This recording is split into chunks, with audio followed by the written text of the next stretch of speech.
Boa noite a todos.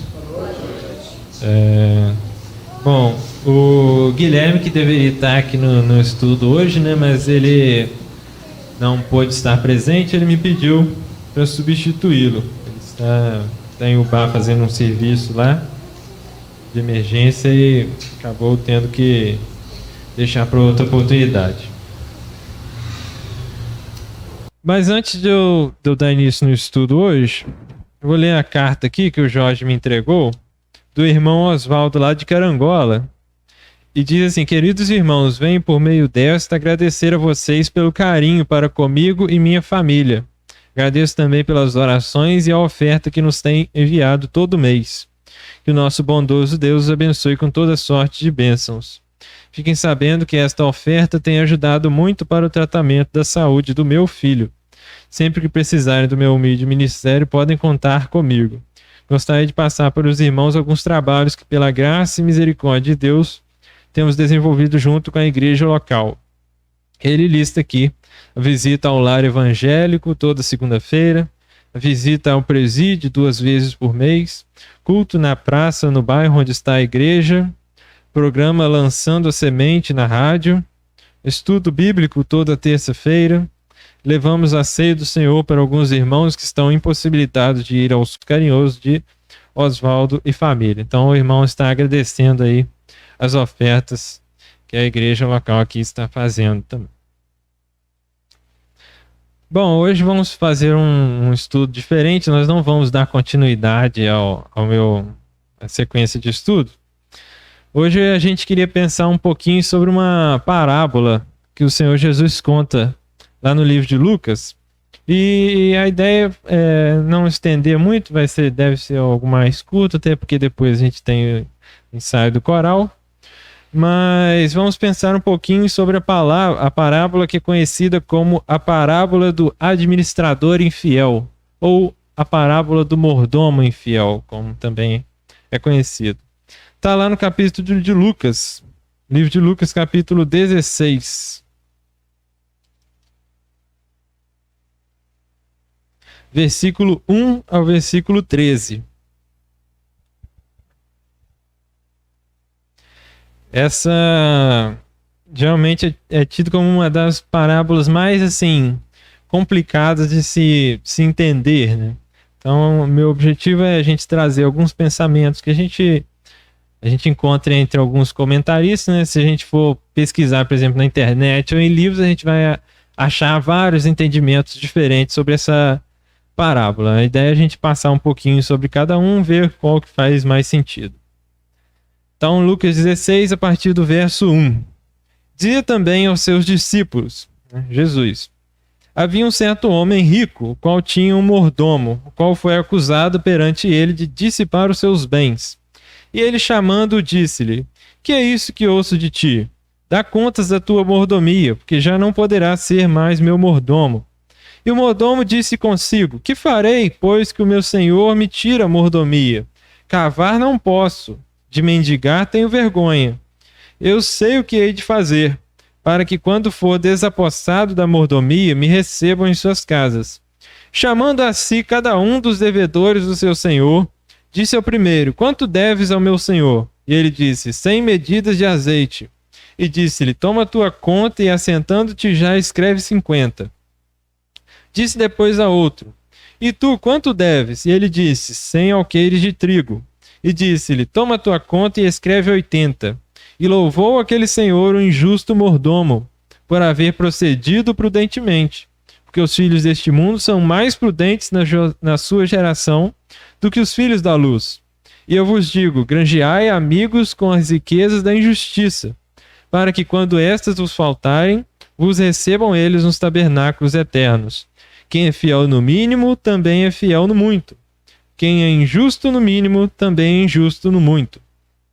Pois se nas riquezas injustas não fostes fiéis, quem vos confiará as verdadeiras? E se no alheio não fostes fiéis, quem vos dará o que é vosso? Nenhum servo pode servir 2 senhores, porque ou há de odiar um e amar o outro, ou se há de chegar a um e desprezar o outro. Não os podeis servir a Deus e a Mamon. Bom, uma leitura rápida dessa parábola, sem a gente pensar muito, parece que o Senhor Jesus está elogiando o comportamento de um corrupto e está aprovando o comportamento dele, né? Se a gente for fazer uma leitura rápida, dá a entender isso, né? Primeira coisa que a gente tem que pensar é o contexto e o público para quem foi direcionado essa parábola. Se a gente voltar, essa parábola está numa sequência, né? Ela é a quarta parábola de uma sequência aqui de 4 parábolas que começou com a parábola da ovelha perdida. Então a gente tem que voltar lá no capítulo 15. Versículo 1 vai dizer assim: chegavam-se a ele todos os publicanos e pecadores para o ouvir, e os fariseus e os escribas murmuravam dizendo: este recebe pecadores e come com eles. E ele lhes propôs esta parábola dizendo, e aí segue 3 parábolas que a gente conhece como a parábola da ovelha perdida, a parábola da moeda perdida e a parábola do filho perdido. São 3 parábolas com 3 coisas perdidas. Então, o público dessas parábolas é os fariseus e os escribas, né? Essas 3 parábolas vão ter coisas em comum, né? Nós vemos aqui a parábola, por exemplo, a parábola da ovelha perdida. Aquele homem, né, aquele pastor, deixa 99 ovelhas no deserto, vai buscar uma que estava perdida. Essa perdida é quem? É os publicanos, né? Os publicanos e os pecadores. E aqui o Senhor quer dizer o quê? Lá no versículo 7, vai dizer: digo-vos que assim haverá mais alegria no céu por um pecador que se arrepende, mais do que por 99 justos que não necessitam de arrependimento.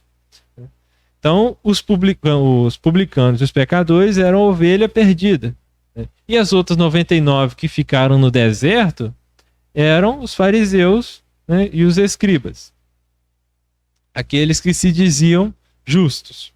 A mesma coisa na moeda perdida, né? No versículo 10, vai dizer também algo parecido que está lá no 7.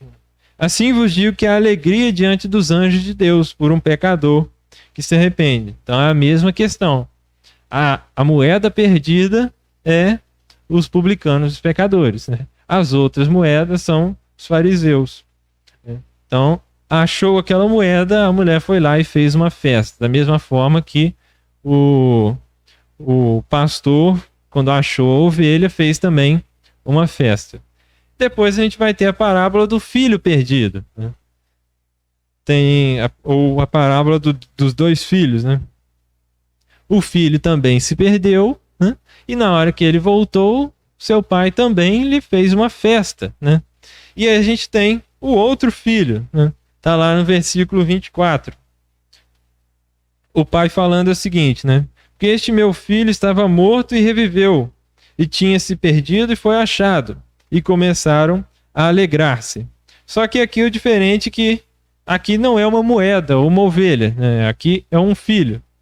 Então o filho vai ter um diálogo também. E aí segue no 25. Seu filho mais velho estava no campo, porém quando veio e chegou perto de casa, ouviu a música e as danças. E chamando um dos servos, perguntou-lhe que era aquilo. E ele lhe disse: veio teu irmão e teu pai matou o bezerro cevado, porque o recebeu são e salvo. Mas ele se indignou e não queria entrar. Saindo o pai, instava com ele. Mas respondendo ele, disse ao pai: eis que te sirvo há tantos anos sem nunca transgredir teu mandamento, e nunca me deste um cabrito para alegrar-me com os meus amigos. Vindo, porém, este teu filho, que desperdiçou os teus bens com as meretrizes, mataste-lhe o bezerro cevado. E ele lhe disse: filho, tu sempre estás comigo, e todas as minhas coisas são tuas. Mas era justo alegrarmos-nos e folgarmos, porque este teu irmão estava morto e reviveu, tinha se perdido e achou-se. Então, como o Senhor disse, a festa no céu quando o pecador se arrepende. Então, nas 3 parábolas, terminam com uma festa. E é interessante que as 99 ovelhas ficaram no deserto, né? E também o outro filho aqui, ele ficou o quê? Ele ficou fora da festa, né? Ele não quis entrar na festa. E assim segue para o versículo 16. Só que aí no capítulo 16. Só que no capítulo 16 tem uma mudança. O 16 começa: e dizia também aos seus discípulos. Então essa quarta parábola aqui vai ter uma mudança no público, né? O público principal agora não é mais os fariseus. Eles estão juntos ali, eles vão ouvir a parábola também. Mas o público principal agora passa a ser os discípulos, né? Então o nosso contexto ele vai mudar um pouco. A primeira coisa que a gente percebe nessa parábola, que esse administrador, né, esse mordomo, ele não era um servo ou um escravo, né? Ele era alguém que recebia um salário. Ele era um trabalhador assalariado, né? Ele não era um servo. E o primeiro versículo diz que tinha um homem rico, né? E esse homem rico ouviu, né? Chegou aos ouvidos dele que aquele administrador dele estava desperdiçando seus bens. É interessante que a palavra aqui que é dita sobre ele desperdiçar, né, ou dissipar os seus bens, no grego aqui é a mesma palavra que é usada para o filho pródigo, que ele desperdiçou os bens do pai dele. É a mesma palavra que o texto vai utilizar aqui. Então esse administrador, ele é dito que ele fraudou de alguma forma e desperdiçou os bens do seu patrão, né? E no final da parábola parece que ele é elogiado por Jesus, né? Então, de alguma forma, tem alguma coisa que parece estranha à primeira leitura, né? Existe um entendimento que, na verdade, esse mordomo não tenha realmente gasto, né, os bens do seu senhor. É um entendimento que ele tenha sido falsamente acusado. Alguém falou com aquele homem rico que o mordomo estava gastando os seus dinheiros, e o homem rico, né, o patrão, de forma injusta, né, ele sumariamente foi lá e despediu ele. Então, existe um entendimento que aquele homem rico que agiu injustamente. Só que esse entendimento ele não é muito reforçado pelo contexto aqui da parábola. Por que a gente tem esse entendimento? Geralmente, no livro de Lucas, na maioria das vezes, quando a gente tem um rico, ele vai ser uma pessoa ruim, né? Vai ser o cara ruim da história, quando a gente tem um rico ali em Lucas, né? No capítulo 6, né, a gente tem os ricos lá naquela lista dos ais, né, que o Senhor Jesus faz, ai dos ricos, né? Então, geralmente, no livro de Lucas, o rico ele é visto como uma pessoa ruim. A gente tem aqui na frente o quê? Rico e Lázaro, né? Rico, personagem ruim. Então, aqui, se a gente aceitar esse entendimento, né, aquele homem, aquele mordomo, ele teria sido elogiado, né, por ele ter sido esperto em passar a perna no Senhor que agiu de forma injusta com ele, né? Ele deu o troco nele. Só que esse é um entendimento assim pouco aceito entre a maioria dos comentaristas que vão falar sobre essa parábola. Por quê? O foco da história não é o que esse mordomo fez antes, né? Não é o fato dele ser ou não injusto aqui para o seu senhor. O foco da história é o que ele fez depois, né? É todo o segmento da parábola, né? Então, o que ele fez antes não é o foco da história. E a gente tem também o entendimento que, como eu falei, quase todos os ricos no livro de Lucas são pessoas ruins, mas não todos. A gente acabou de ver aqui o quê? O pai do filho pródigo. Ele era um rico. E ele não é visto como uma pessoa ruim na história, né? Então, e tem também o que eu comentei, né? A mesma palavra que é usada para desperdiçar os bens aqui é a mesma que usou para o filho pródigo, na época que ele saiu com os bens do pai e desperdiçou tudo. Então, vamos lá. Esse administrador, então, ele pega, já que ele não pretendia cavar, né, nem mendigar, porque ele tinha vergonha disso, ele resolve fazer algo esperto ali. ele vai e desconta as dívidas dos credores, né? Se um devia 100, ele vai e fala com ele, ó, escreve 50, o outro também devia 100, ele fala, ó, vai, escreve 80 aí. E ele vai e desconta as dívidas desses credores, né? A gente pode perceber que esses credores não eram Zé Ninguéms, né? Eles eram também outros ricos, né? Eles deviam bastante.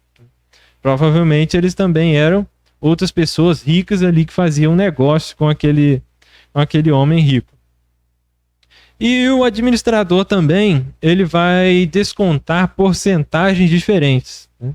De um, ele descontou metade. Do outro, ele descontou 20%, né? Então ele descontou também porcentagens diferentes.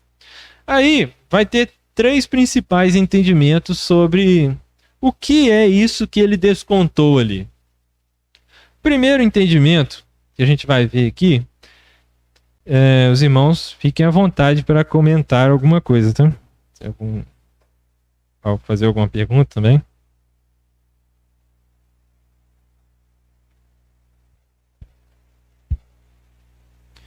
Então, o primeiro entendimento é que esse administrador ele teria descontado alguma espécie de juros, né, que aquele homem rico tinha colocado sobre os outros.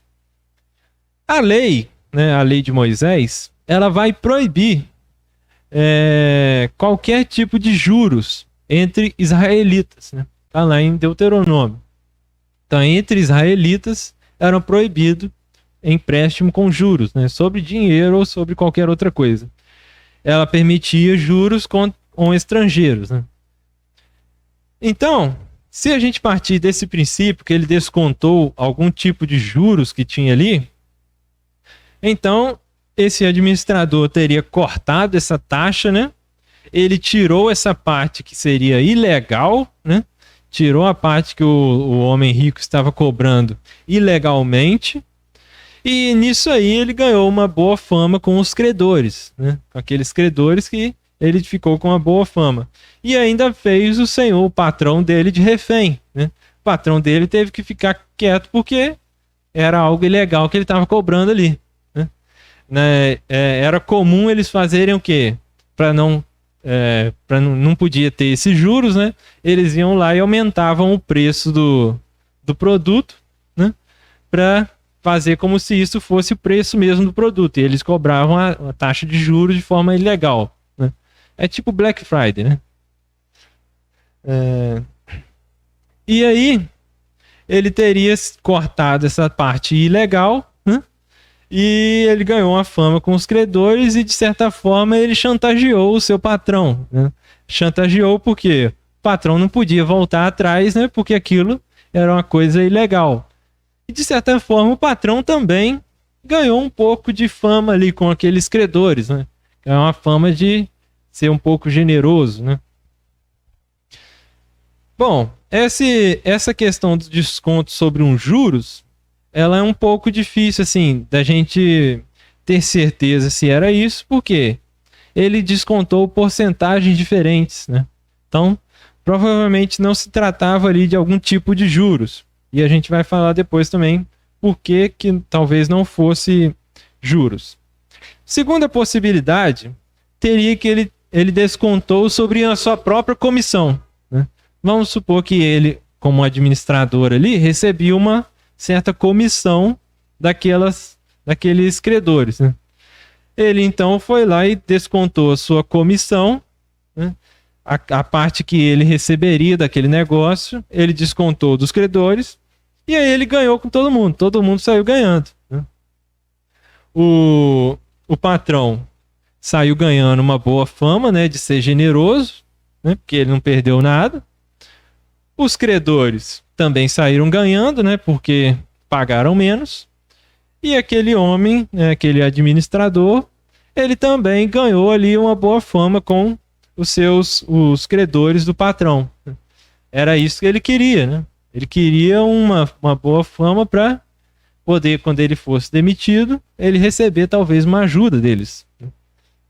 Então, aqui ele teria sido elogiado porque ele soube agir com sabedoria frente àquela tragédia que estava prestes a acontecer na vida dele.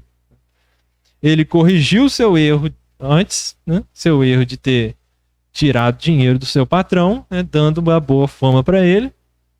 E aí, nessa possibilidade, todos eles saíram ganhando. Tem uma terceira possibilidade também. A terceira possibilidade é que ele deu mais um golpe no seu patrão, né? Ele continuou sua prática de desperdiçar o dinheiro do seu patrão e foi lá, chutou o balde e deu mais um golpe nele antes de ser demitido, né?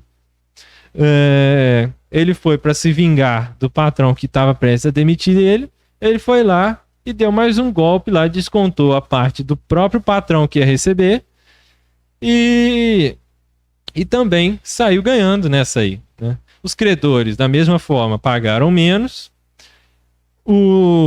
Ele ganhou uma boa fama com os credores também. E o senhor, o patrão dele, também não podia voltar atrás, né? Porque como é que você volta atrás depois do cara já ter pago, né? Aí depois os credores iam ficar bravos com ele, né? Então ele também foi uma espécie de chantagem, né? Nesse caso, o patrão elogiou ele, mas um elogio, aquele elogio para esconder o ódio, né? Elogio de um sorriso de canto de boca, né? Nesse caso aí, talvez o patrão tenha considerado a boa fama que ele recebeu de ser generoso como uma perda aceitável, né? É aquela questão, você ser caridade com o dinheiro dos outros é fácil, né? O patrão, o camarada foi lá e fez caridade com o dinheiro do patrão dele, né? Pode falar.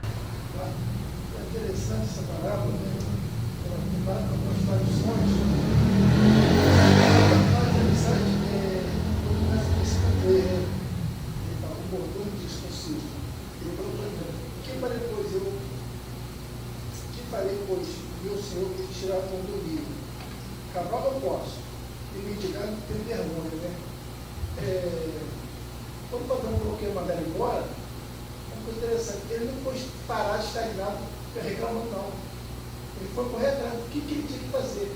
Ele fez isso eu acho que no Binório, que esse irmão podia falar, o Adriano, né? O vendedor. O vendedor que fica calado, que não tem aquela sabe? Não vai vender nada. Ele vai ficar ali. Se ele não correr atrás, isso também é na nossa vida como cristão, né? Não é desse longe de ser desonesto, mas dentro aqui, quando a gente ora com um assunto, vamos orar com esse assunto. E fica orando, mas a oração é o que? Ação. É isso? E o irmão que nos esperou, ele deve ter falado com ele, e foi a luta. E ele realmente foi bem sagaz mesmo.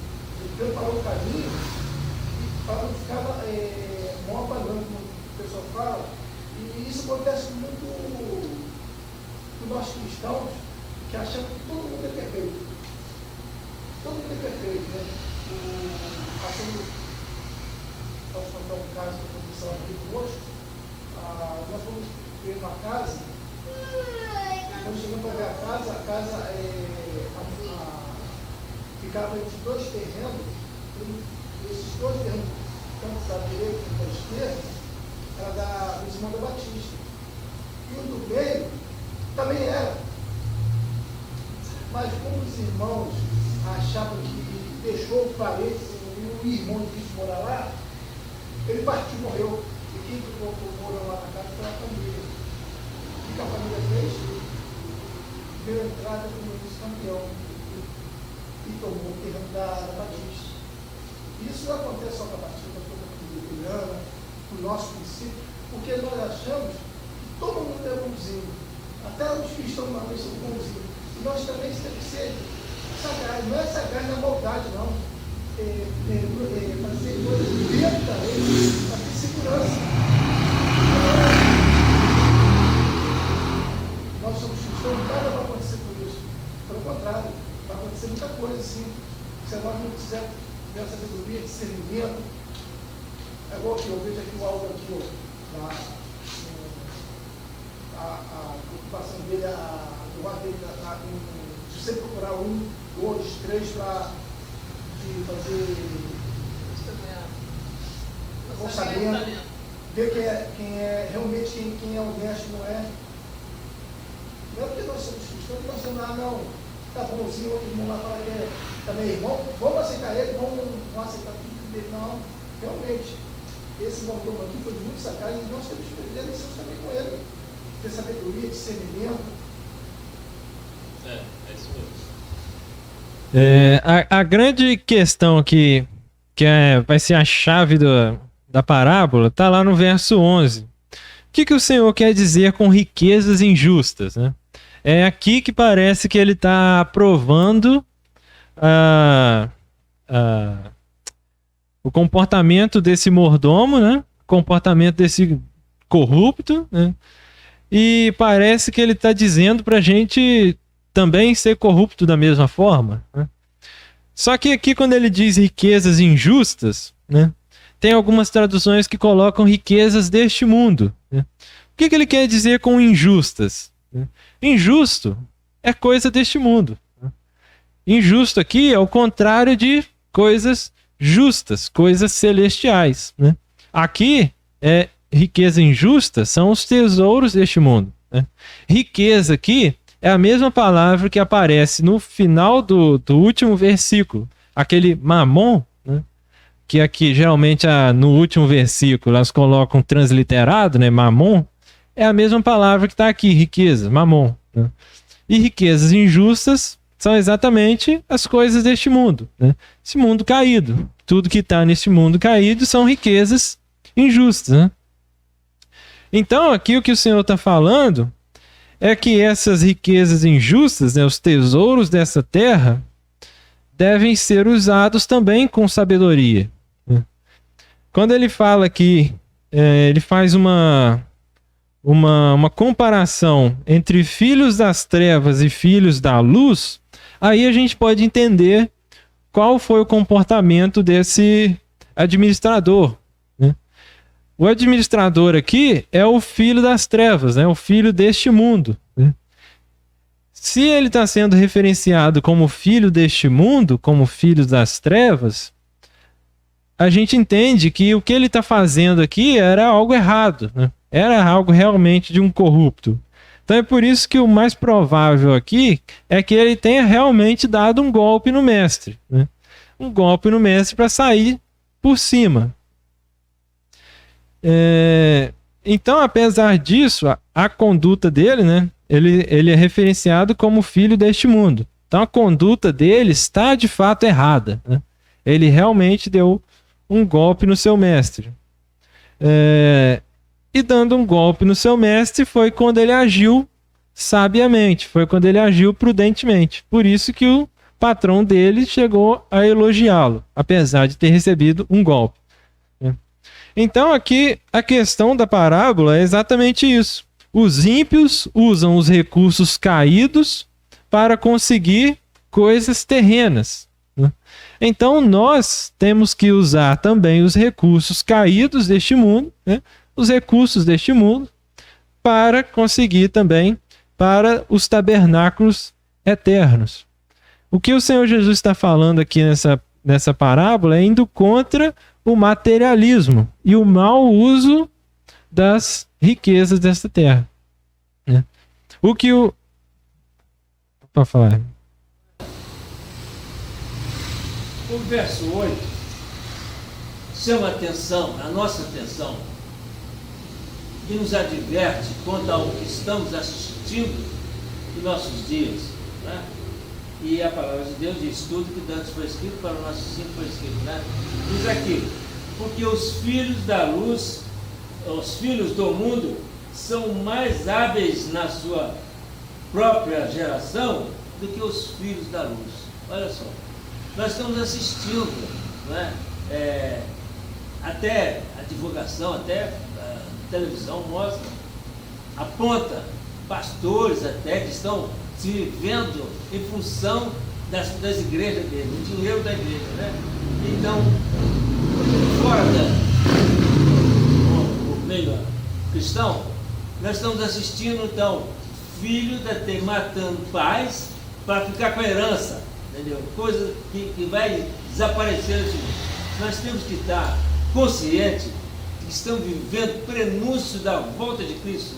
Quanta coisa está acontecendo, né? Que está acontecendo com um avivamento para nós que estamos considerados filhos da luz, né?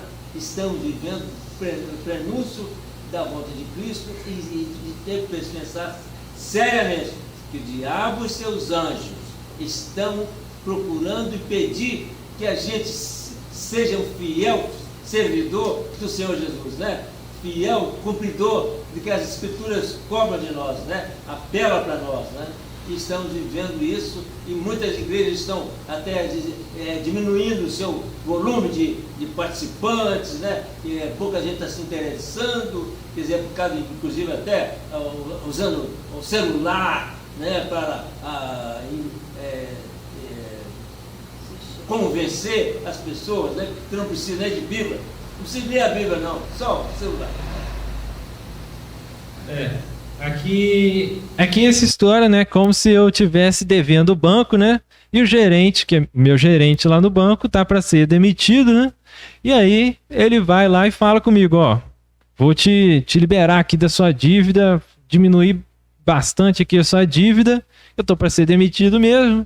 Aí eu vou te liberar aqui dessa dívida, mas ó, depois você lembra de mim lá. E aí foi mais ou menos o que aconteceu aqui. O Senhor Jesus não está louvando aquele homem por agir de forma corrupta. Ele está usando essa figura para mostrar, ó, esse camarada fez isso, né, para conseguir algo passageiro, para conseguir uma ajuda ali, né, depois que ele fosse demitido, né. Nós, mais ainda, temos que usar isso em prol do evangelho também, né. O foco aqui do texto é dinheiro, mas nada impede a gente de aplicar isso, como o Jorge falou, ser sábio também em qualquer outro agir aqui, né? E a gente ser prudente. O próprio Senhor disse o quê? Sede prudentes como as serpentes, né? Simples como as pombas. Prudentes como as serpentes, né? Então aqui, quando ele fala aqui, ó, quem é fiel no mínimo. Até hoje eu não consegui entender esse ponto, sabe? Como é ser prudente como a serpente. Né? Jesus vai falar esse versículo lá em Mateus, né? Quando ele vai dizer para os discípulos, né? Eu vi vocês como lobo, como ovelha no meio de lobo. Sede simples como uma pomba e prudente como a serpente. Ovelha no meio de lobo. Derrota segura. Né? Se você botar um lobo no meio das ovelhas, faz um estrago, né? Você imagina, se botar um lobo no meio de um monte de ovelhas, faz um estrago, cara. Você imagina botar uma ovelha no meio de um monte de ovelhas. E a serpente começou lá no Éden, né? Então é muito aí, essa colocação sua aí E essa colocação... trazer para a questão de para a gente agir né? Ele está falando, você falou aí, Jesus traz isso aí para a gente ter esse mesmo ímpeto para as coisas de Deus, não é isso? É isso que você quis colocar, não foi? Sim. Né? A mesma artimanha que ele faz ali, para trazer também para as coisas espirituais. E essa fala... Sabe, eu vejo isso aí, é aquilo que eu sempre digo, é estratégia. Ele criou uma estratégia para fazer o errado, né? Então, para a gente pregar o evangelho também, a gente tem que tentar desenvolver a estratégia. Parece que eu entendi você falar essa questão, né? Sim. Esse cuidado aí que o irmão está falando é uma coisa assim muito clara. Tem aquele versículo: diabo, vosso adversário, anda ao derredor, bramando como um leão, buscando a quem ele possa tragar. Então, nós, os servos de Deus, precisamos fugir não do mal, mas da aparência do mal. Enquanto a serpente, ela é cobra, né?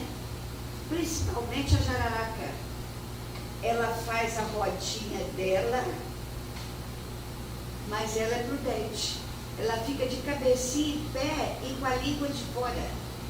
O que passar ali, ela morder. E isso aí traz uma lição para nós muito grande do perigo que nós andamos nesse mundo. Não é fugir do mal, às vezes uma coisa simples que nós achamos até ser para o bem. Mas o cuidado que nós precisamos ter por causa da sagacidez do diabo, né? Isso. O Senhor Jesus tinha acabado de dar 3 parábolas, né? Falando contra os fariseus. E a gente pode pensar, os discípulos depois dessa ficaram até, né? E para eles não se exaltar tanto assim, o Senhor Jesus vai e vira para eles e manda essa, né? Ele fala com eles, ó, tá vendo aí? Os fariseus, os ímpios, eles agem dessa forma para conseguir coisa material, coisa terrena. Vocês também têm que agir de uma forma prudente para conseguir também os tabernáculos eternos. Entenderam? Foi. Caiu. A gente, então, tem que ser diligente. O que é você levar uma cesta básica, né? Você leva uma cesta básica para uma pessoa, você não vai converter ela com a cesta básica. Mas você está abrindo uma porta ali, né? É uma oportunidade, né? Então é isso que é usar o recurso material de forma prudente, né? E aí quando o versículo 14 e o 15 vai finalizar essas parábolas. Olha só. E os fariseus, que eram avarentos, ouviam todas essas coisas e zombavam dele, né? Então os fariseus, eles estavam ouvindo essa parábola também e também serviu para eles, né? Eles eram avarentos e estavam agindo corruptamente como aquele camarada ali da parábola. E no 15, e disse-lhes, vós sois os que vos justificais a vós mesmos diante dos homens, mas Deus conhece os vossos corações, porque o que entre os homens é elevado perante Deus é abominação. Lembra lá das ovelhas perdidas? Da ovelha perdida? O que ele falou lá? Né? Ó, digo-vos que assim haverá mais alegria no céu por um pecador que se arrepende, mais do que por 99 justos que não necessitam de arrependimento. Entendeu aqui? Aí aqui ele vai falando, ó, vocês são os que se justificam, né? Vocês são aquelas 99 que achavam que não precisavam ser resgatadas, mas que na verdade eram as que estavam perdidas, né? Eram as que estavam lá no deserto, né? É o filho que ficou de fora da festa. E aí depois ele vem com a parábola do mordomo infiel, né? Para falar mais especificamente com os discípulos, mas também repreendeu os fariseus, né? Então aqui ela tem uma aplicação dupla, né? Os fariseus se entenderam como o corrupto que estava agindo de forma errada, né? E os discípulos também perceberam que se os ímpios agem daquela forma, eles também deveriam agir com prudência, principalmente nos recursos caídos, que o Senhor diz, né? Nas riquezas injustas, que são as riquezas deste mundo. Ficou claro para os irmãos? Sr. Nelson. Essas ovelhas 99, naquele momento que o pastor deixou elas ali no deserto, e a palavra está dizendo deserto, mas elas não ficaram soltas, ficaram sim, não abriu, ou não? Aqui a parábola não menciona aprisco. Irmão Sacaxi, lá eu tenho um caderno, porque a minha vida de explicação ela é um pouquinho pesada, então parece que eu sou meio preguiçoso também, e no caderno. Mas lá eu faço a leitura as semanais, então está dizendo, sim, 99, está lá no deserto, mas elas estão no aprisco, então elas estão guardadas, ele não abandonou elas lá. Então, aquelas ovelhas ali, elas estão guardadas elas estão salvas, entendeu? E aquela uma que ele saiu, a procura dela é o meu entendimento, que esta é a ovelha perdida. Essa ovelha corresponde, essa ovelha perdida, um pecador, quando um justo vai a ele para trazer ele para Cristo, para a conversão, tá certo? E quando ele achou, né? Então, houve o quê? Alegria. Por quê? Ele resgatou um pecador para Deus. Agora, as 99 já estavam salvas lá no Cristo. A leitura da parábola não dá esse entendimento. Lê a parábola da versão 19. Lê a leitura, faz a leitura da parábola. Não menciona a palavra Cristo. Lê a leitura. Lê a palavra. O versículo 4. Lê a parábola, que a parábola, se você lê a parábola, a gente consegue ter um entendimento bem interessante. É só ler a leitura. 16. Eu sei o que hei de fazer para que quando for... 15:4. Que homem dentre vós, tendo 100 ovelhas e perdendo uma delas, não deixe no deserto as 99 e não vai após a perdida até que venha achá-la. Estão deixando no deserto. Agora leu o 5. E achando-a, a põe sobre seus ombros, cheio de júbilo. Chegando a casa, aí já vai para casa. Isso, Chegando chegando a aonde? casa, convoca os amigos. Aí chega a casa, convoca os amigos, vizinhos, dizendo: alegrai-vos comigo, porque já achei a minha ovelha perdida. Digo-vos que assim haverá alegria no céu por um pecador que se arrepende. Um pecador, uma alma vale mais do que o mundo inteiro. Então a própria leitura da palavra nos dá uma condição de entendimento que as 99, ele está falando aqui para os fariseus. Os fariseus se achavam justos, os fariseus se achavam melhor, né? Se você for ver lá os fariseus, por exemplo, a oração daquele fariseu no templo, o que ele fala? Senhor, eu não sou como os demais homens. Você lembra da oração que ele faz no templo? O fariseu se intitulava assim: Senhor, eu não sou como os demais homens. Eu de jejum, eu pago meu dízimo, né? Eu jejuo, oro tantas vezes por dia. Aí o publicano ora: Senhor, tem misericórdia de mim. Então os dois, quem desceu justificado? O publicano. Então ele está falando aqui dos fariseus. Então as 99, elas se achavam justas, mas estavam no deserto, elas ficaram no deserto. E ele não estava fazendo nada mais do que a obrigação dele, né? Então eles estavam no deserto. Então ele vai atrás de quem? De quem se achou justo. É porque essa parábola da ovelha perdida, né, ela se repete, ela tem ela também no livro de Mateus. E no livro de Mateus, o entendimento, o contexto dela é diferente.